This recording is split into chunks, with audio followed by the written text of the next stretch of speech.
Mais les gars, je commence vraiment à aimer cette célébration d'Iliman Ndiaye, surtout quand il serre comme ça les dents. Hein? Je ne sais même pas comment il fait.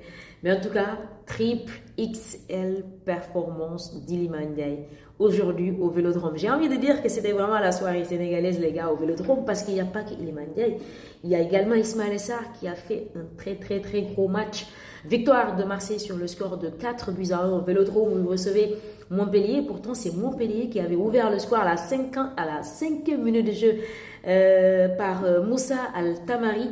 Et à la 31e minute de jeu, les gars, sur une passe décisive de Ismaël Sarr, Iliman Ndiaye fait revenir Marseille dans ce match-là. Donc, égalisation à la 31e minute de jeu. Un magnifique but, vraiment, avec beaucoup d'abnégation, avec une force, vraiment, comme il serre les dents, comme ça, à croquer. Et c'est vraiment comme ça qu'il a marqué le but. Pour moi, la passe d'Ismaël également était vraiment de justesse technique parce qu'il était trop gêné par le défenseur de Montpellier. Mais en tout cas, il a réussi à placer le ballon pour Iliman Ndiaye qui réussit tout simplement également son tir. Mais mis à part ce but qu'il a marqué, ou en tout cas qui fait égaliser en tout cas Marseille, pour moi, Iliman Ndiaye, encore une fois, a livré le match de référence. Pour moi, c'était le match de référence depuis qu'il a rejoint le club. Et aujourd'hui, donc, il marque ce deuxième but avec Marseille à la 31e minute de jeu. Un but très, très, très important. Parce que c'est suite pour moi à cette égalisation que Marseille a pu revenir dans le match techniquement et tactiquement. Ils ont pu contrôler, ou en tout cas, ils ont pu gérer le match. Et à la 43e minute de jeu, juste avant la pause, sur une connexion tout simplement africaine. Je pense que c'est Mbemba qui était à l'origine de l'action, qui passe le ballon à Ismaël Sarr, qui dédouble un tout petit peu. Mbemba fait un appel, il redonne, Ismaël Sarr passe le ballon à Mbemba qui met le ballon autant pour moi, la balle au deuxième poteau, et Pierre-Emerick Aubameyang la coupe majestueusement. Donc,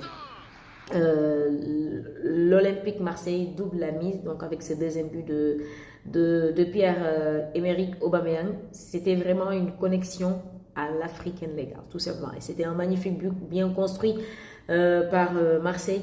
À la 62e minute de jeu également, comme je le disais tout à l'heure, Iliman Ndiaye, c'est lui vraiment l'homme du match. C'est lui qui était au four et au moulin.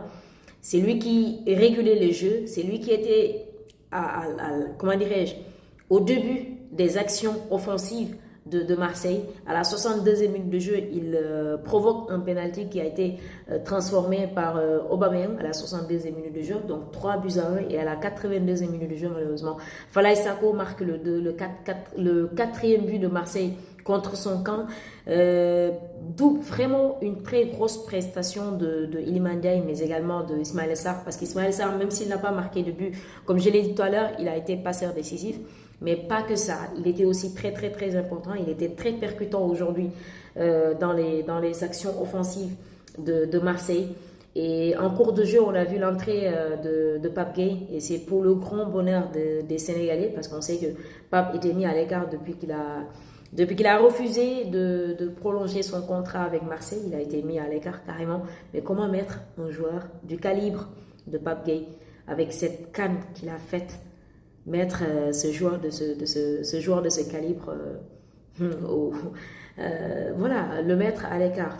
Pour moi, c'était une grosse erreur de Marseille. Aujourd'hui, c'est pour notre grand bonheur vraiment de le voir réintégrer dans ce groupe et avoir au moins bénéficié de quelques minutes de jeu par Gasset. Espérons que Gasset, le nouveau entraîneur de Marseille, espérons vraiment qu'il fera confiance à Pape, parce que je pense il était à la CAN.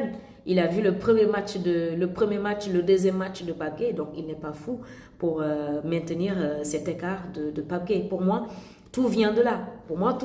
C'est pas pour rien qu'ils ont réintégré Pape Gueye. Ils savent de quoi il est capable, ce joueur. En tout cas, c'était une belle soirée aujourd'hui des Sénégalais, de Iliman Ndiaye, de Ismaël Sarr. Bon, des autres Africains, il n'y a pas de souci, on en est fiers, mais personnellement, c'est vraiment les Sénégalais qui m'ont beaucoup intéressé aujourd'hui. Hier, il y avait aujourd'hui également le match entre Paris et Rennes. Les Parisiens qui ont été tenus à un échec par Rennes. D'ailleurs, c'est Rennes qui avait ouvert le score également par un magnifique but de l'Algérien Gouiri. Et en fin de match, comment il s'appelle? En fin de match, Ramos, le Portugais Ramos, c'est Ramos, comment il s'appelle? Oui, exactement. Donc Gonzalo Ramos, qui avait le Portugais, qui a donc égalisé pour Paris à la 97e minute de jeu sur penalty. Et le fait marquant dans ce match aujourd'hui, c'est la sortie de Kylian Mbappé à la 65e minute de jeu, qui a été remplacé par le buteur d'ailleurs Ramos à la 65e minute de jeu. Et ces déclarations de Thomas Tuchel après en conférence de presse d'après match.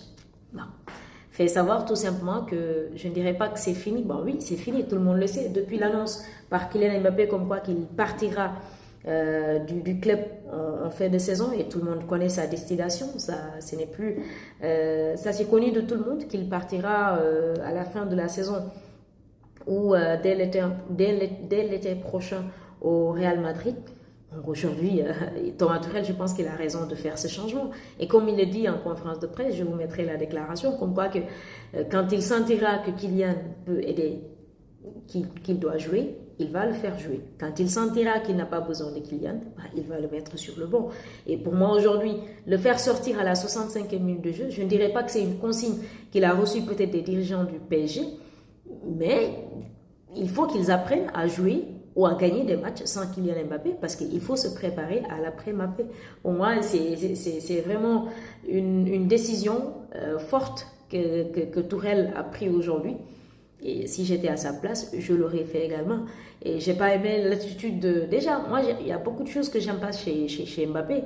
C'est vrai que c'est un très grand joueur d'un calibre vraiment mondial ou bien extraterrestre. C'est un très grand joueur. Mais quand quand il sortait du terrain, tout le monde a vu les gestes qu'il a fait. Il était capitaine.